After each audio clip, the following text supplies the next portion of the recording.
Imagínate apostar la vida de millones de personas en una sola decisión de diseño. Eso es exactamente lo que los ingenieros de todo el mundo tuvieron que hacer durante el siglo XX, sin la posibilidad de un segundo intento si se equivocaban. El problema era brutal. Ciudades como Tokio, San Francisco, la Ciudad de México y Santiago necesitaban crecer verticalmente. No había suficiente espacio horizontal para albergar poblaciones que ya superaban los millones de habitantes y seguían creciendo cada década a un ritmo imposible de sostener con casas de un solo piso. Pero esas mismas ciudades estaban sentadas justo encima de algunas de las fallas geológicas más violentas del planeta, zonas donde la corteza terrestre se mueve, choca y libera energía de forma constante. No construir no era una opción. La presión demográfica era real, inmediata, innegociable. Y construir mal significaba condenar edificios enteros, llenos de gente durmiendo, trabajando, viviendo su vida normal, a convertirse en escombros con el primer temblor fuerte que llegara. Entonces la ingeniería mundial se dividió en una apuesta gigantesca, casi filosófica, que iba a definir el futuro de la arquitectura vertical. ¿Cuál es la forma correcta de levantar una torre de 100 pisos sobre un suelo que tiembla de forma violenta e impredecible, sin previo aviso, en cualquier momento del día o de la noche?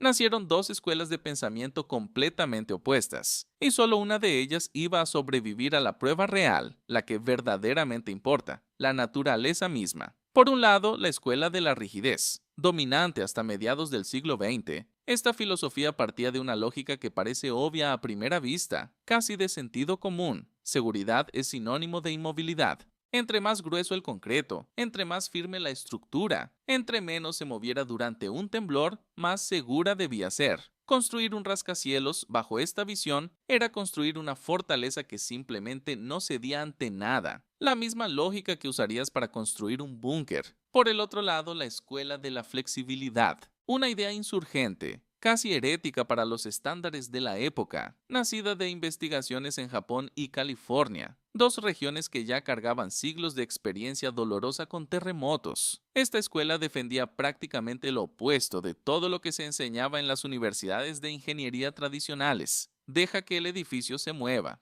deja que se balancee, que ceda, que absorba la energía del terremoto en lugar de pelear directamente contra ella, como un boxeador que retrocede con el golpe en lugar de plantarse a recibirlo de frente. Para la mayoría de los ingenieros de la época, y para el público en general que ni siquiera entendía los cálculos detrás de todo esto, esa segunda idea sonaba casi suicida. Un edificio que se mueve visiblemente durante un temblor, con la gente adentro sintiendo cada balanceo, eso no parecía seguridad.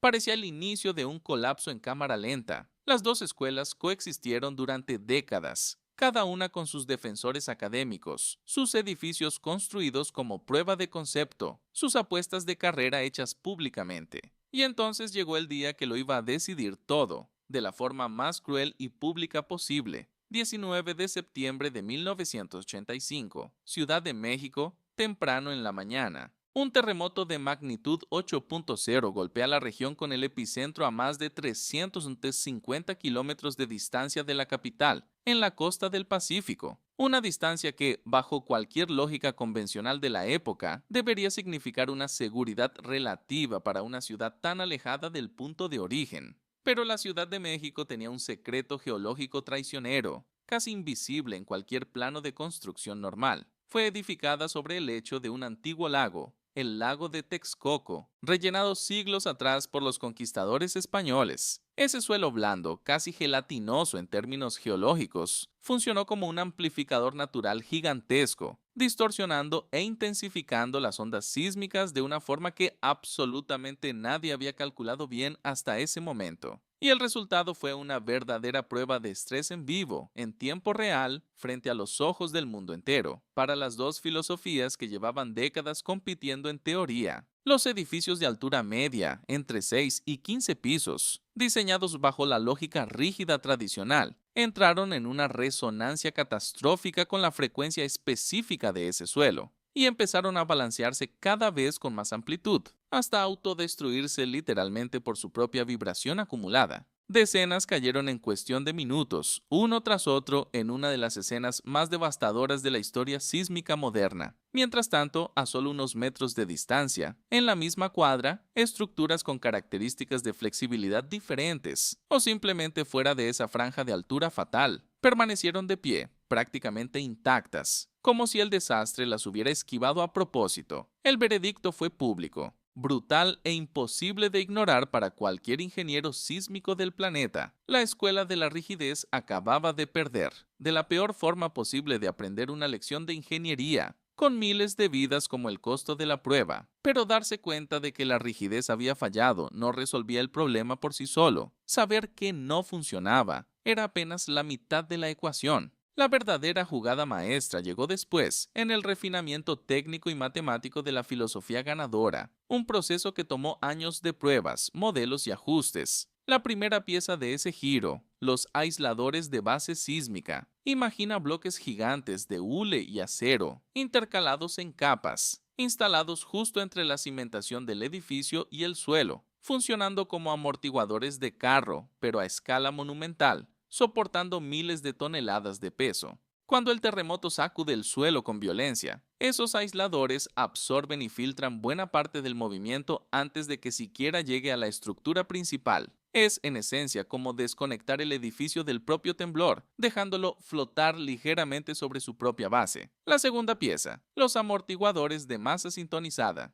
Piensa en un péndulo gigante, literalmente una esfera de acero de cientos de toneladas, instalado en la punta del edificio, capaz de moverse en dirección contraria al balanceo causado por el viento o el temblor, cancelando parte del movimiento en tiempo real de forma casi automática. El ejemplo más famoso y visible de esto es la Torre Taipei 101 en Taiwán, donde esa esfera gigante cuelga a la vista de todos, incluso de los turistas que suben a observarla en persona. La jugada maestra, resumida en una sola frase que cambió la ingeniería sísmica para siempre. En lugar de intentar vencer la fuerza del terremoto en confrontación directa, los ingenieros decidieron simplemente evitar que esa fuerza llegara completa a la estructura. No es resistencia bruta ni fuerza contra fuerza, es desvío inteligente, casi elegante en su simplicidad conceptual. Esta victoria no se quedó solo en el papel ni en modelos de laboratorio. 10 años después, en 1995, el terremoto de Kobe, en Japón, sirvió como confirmación a escala real, con consecuencias humanas de nuevo en juego. Las estructuras equipadas con estos sistemas de flexibilidad controlada se comportaron drásticamente mejor que las construcciones más antiguas y rígidas de la misma región, muchas de las cuales colapsaron de forma similar a lo visto en México una década antes. A partir de ahí, la filosofía de la flexibilidad dejó de ser una teoría cuestionada, discutida en congresos académicos, y se convirtió en estándar global obligatorio en cualquier zona de riesgo sísmico serio del planeta. Hoy, rascacielos icónicos en Tokio, San Francisco y la propia Ciudad de México reconstruida están diseñados a propósito y con total intención para balancearse visiblemente durante un temblor fuerte, algo impensable de admitir públicamente hace apenas 40 años. Y lo más interesante de todo esto, ese movimiento que, décadas atrás, se habría interpretado instintivamente como señal de colapso inminente, hoy es leído por los propios ingenieros e incluso por el público más informado como prueba de que el sistema está funcionando exactamente como debería. La percepción colectiva cambió porque la física demostró, de forma innegable y con un costo devastador, quién tenía la razón desde el principio. Entonces, aquí está la pregunta que queda flotando. Si hubieras vivido antes de 1985, sin saber el resultado de esta prueba brutal, sin el beneficio de la retrospectiva, ¿a qué escuela le habrías apostado?